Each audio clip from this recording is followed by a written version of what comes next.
saya ingin membentangkan tentang pendahuluan kempen kesedaran COVID-19.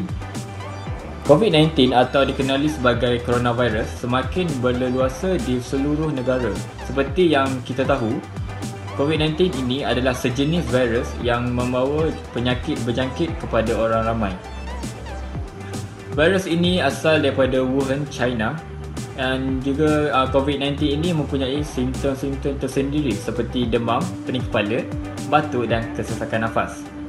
Okey, kami membuat kempen tentang kesedaran orang ramai tentang langkah-langkah untuk memutuskan rantaian COVID-19 ini.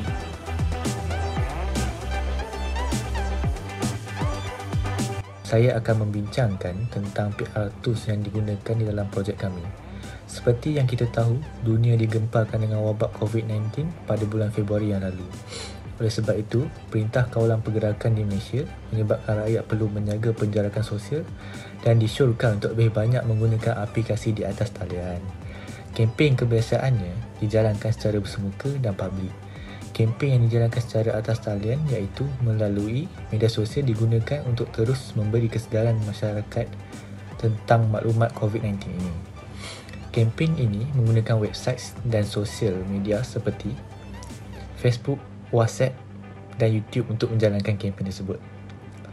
Salah satu kaedah penyampaian baru yang digunakan pada hari ini adalah dengan menggunakan infografik, di mana video, gambar, ilustrasi, teks dan gambar rajah disertakan dalam satu persembahan. Infografik adalah pengganti visual yang disertakan dengan maklumat grafik dan juga teks yang senang disampaikan dengan cepat dan jelas. Projek ini lebih memfokuskan pada jarak sosial dan norma-norma baru untuk memecahkan rangkaian COVID-19 dengan menggunakan media sosial sebagai platform.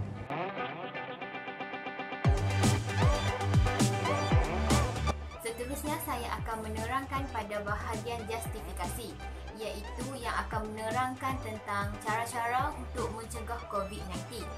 Okey, cara yang pertama ialah penggunaan topeng muka dan menjaga kebersihan. Pemakaian topeng mulut dan hidung ini telah disyorkan kerana ia dapat membantu mengurangkan penyebaran virus COVID-19 ini. Ia juga bagi menghalang pendedahan orang ramai kepada titisan serta percikan air liur. Datuk Dr. Nur Hisham Abdullah iaitu Ketua Pengarah Kesihatan Malaysia telah menggalakkan rakyat Malaysia untuk memakai penutup muka ini ketika berada di tempat awam dan keadaan sesak bagi mengurangkan jangkitan COVID-19. WHO telah mencadangkan orang ramai agar memakai topeng muka dan disusuli dengan penggunaan hand sanitizer yang berunsurkan alkohol ataupun dengan menggunakan air dan sabun dengan teknik yang betul. Langkah yang kedua ialah penjarakan sosial. Penjarakan sosial juga boleh definisikan sebagai penjarakan fizikal antara satu sama lain bagi menghindari daripada berkunjung ke tempat awam yang boleh meningkatkan risiko anda dijangkiti seperti pasaraya, masjid dan perhimpunan orang ramai.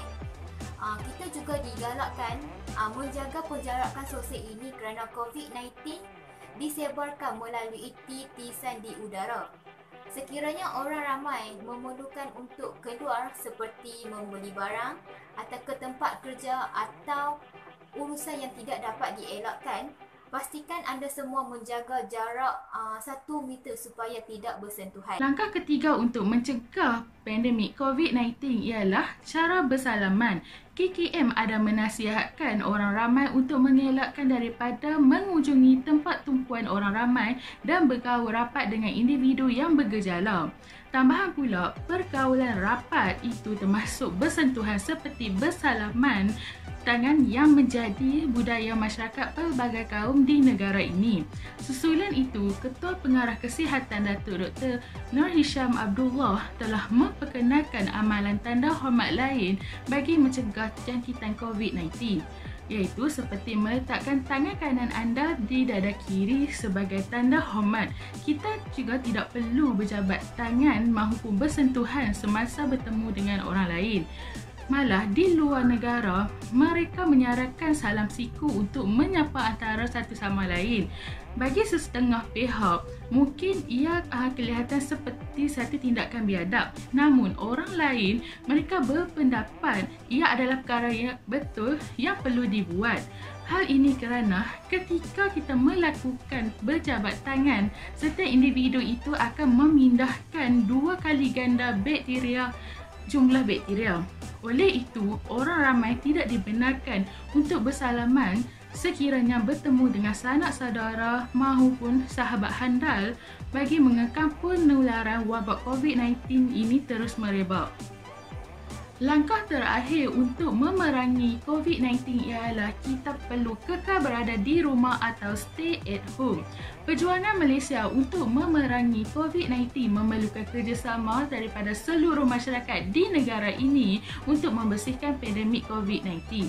Oleh itu, Perdana Menteri telah menyeru masyarakat di negara ini untuk kekal berada di rumah sepanjang tempoh PKP dijalankan. Malah dengan peluang seperti ini, masyarakat boleh meluangkan masa bersama keluarga dengan melakukan pelbagai jenis aktiviti di rumah. Inilah tujuan sebenar Perintah Kawalan Pergerakan yang dilaksanakan kerajaan, bukan untuk membolehkan kita pulang ke kampung, penuhi jemputan kenduri kahwin, membeli belah di pasar raya, malah bersiar-siar di taman atau bercuti di tempat peranginan. Kerajaan mempunyai sebab mengapa mereka menyuruh seluruh masyarakat kekal berada di rumah bersama keluarga kerana ianya demi menjaga keselamatan di negara ini.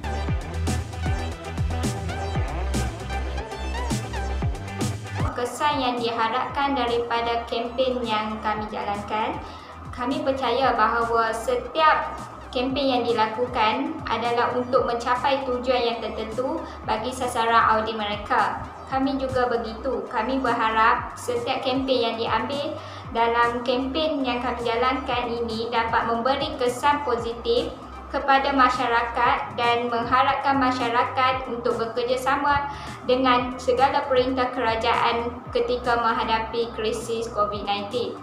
Apa yang kami harapkan? Yang pertama adalah kami harapkan dapat memastikan pengurusan komunikasi perhubungan awam yang berkesan untuk masyarakat.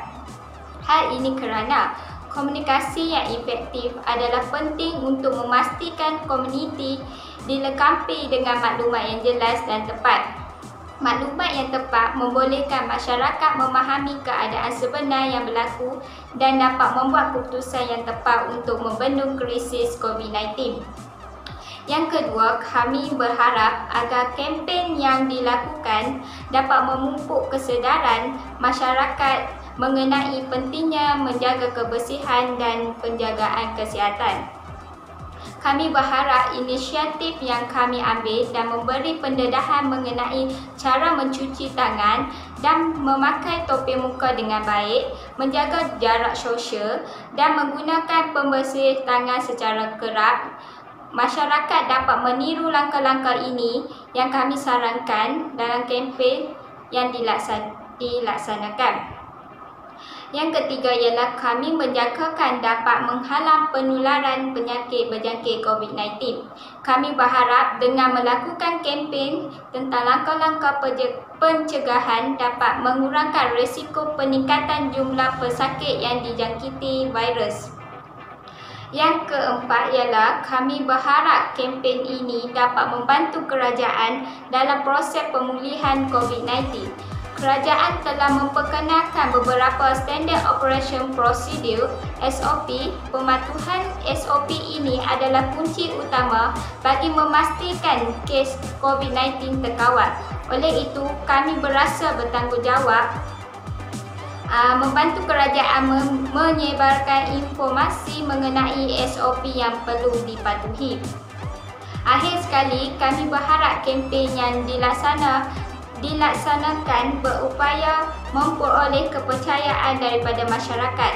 Setiap kempen yang kami jalankan merupakan maklumat yang tepat dan boleh dipercayai.